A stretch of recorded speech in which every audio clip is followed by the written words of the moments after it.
Hello bachcho, let's see the question. The question states that neutron and proton are identical particles. Their masses are nearly same and force acting between them is nuclear force. Nuclear force is the strongest force. The stability of the nucleus is determined by the neutron-proton ratio and the mass defect. The shape of the nucleus is calculated by the quadrupole moment, and the spin of the nucleus depends on the even or odd mass number. So basically neutron and proton same तरह के particle होते हैं, it means उनका mass same होता है nearly, और force जो एक दूसरे पर एक्ट करते हैं that is known as nuclear force. So nuclear force वो स्ट्रॉन्गेस्ट फोर्स होता है, और जो साथ में स्टेबिलिटी ऑफ न्यूक्लियस जो होती है वो मास डिफेक्ट और न्यूट्रॉन प्रोटॉन रेशियो पे डिपेंड होती है. और जो शेप ऑफ द न्यूक्लियस है वो क्वाड्रुपल मूवमेंट और स्पिन जो होता है वो इवन और मास नंबर पे डिपेंड. बेसिकली जो शेप ऑफ द न्यूक्लियस है क्वाड्रुपल मूवमेंट पे डिपेंड होता है. सो क्वाड्रुपल मूवमेंट जब जीरो रहा तब it consider to be the perfectly spear.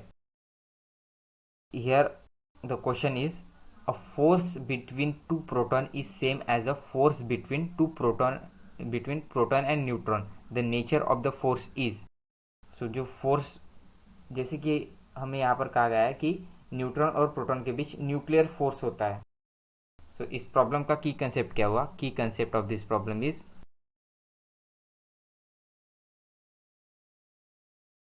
Nuclear force. Basically क्या होता है? Nuclear force is the strongest force, is effective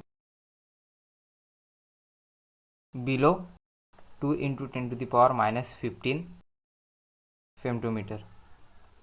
Hence it is short range force. Short range force.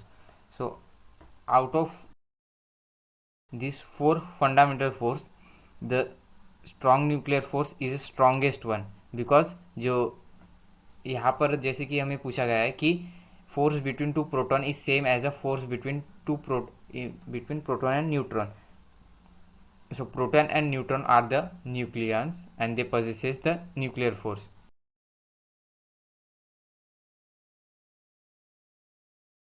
Are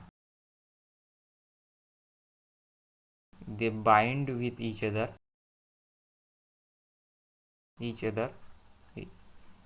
with nuclear force. So nuclear force से bind किए गए हैं.